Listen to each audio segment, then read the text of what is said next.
Hey Tiffany, I wanted to just make a video and talk through this rather than an email because I think it would have gotten long.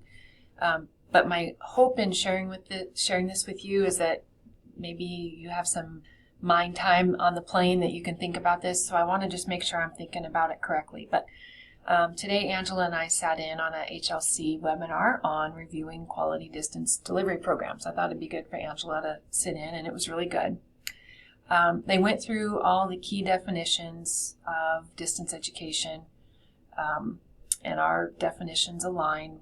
We have this definition, and they went through and talked about the different technologies, talked about the percentage of instruction that is required for a distance education course, and then of course went into the regular substantive interaction. So all of this is fine. When it got to talking about correspondence courses, it says a course provided by an institution under which the institution provides instructional materials by mail or electronic transmission, including exams, materials, where students are separated from the instructor. And then it got to these definitions. Interaction between instructor and student in a correspondence course is limited, not regular, not substantive, and is primarily initiated by students.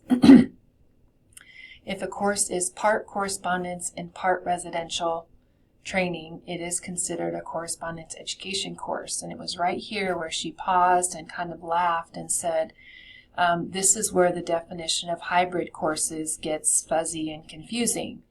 If you have a hybrid course where you put online materials online, but you don't have regular and substantive interactions with your students, because you're doing it in the face-to-face course, that is considered a correspondence course. So that perked my ears a little bit because I was remembering the QM rubric that I have, and this is for, right here, communication and interactions, and I have it right here. This element is not required for hybrid and can be marked NA.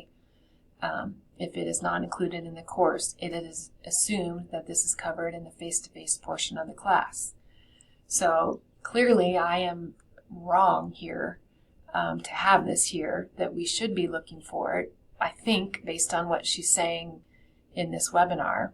And so there's plans here to fix the QM rubric so that we are still looking for this in a hybrid course, so that it is covered under Title IV funding. But then also I came back and she's continuing this conversation, and I thought, well, I need to go back and look at the faculty handbook, and the faculty handbook addresses distance education. And then in our codes, we have our online code, which falls under distance ed, and then we have hybrid falling under non-distance education courses. And this is where it gets fuzzy for me, because based on her definition of a correspondence course and how we are describing our hybrid course,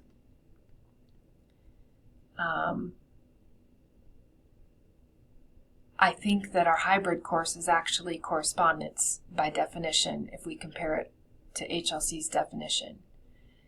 And so I want you to think about this, and because I'm thinking that we need to maybe move this hybrid section up underneath the distance education course section so that it is presented in the correct spirit of, even though it's hybrid, it still meets distance education requirements and still can be covered under federal financial aid funding.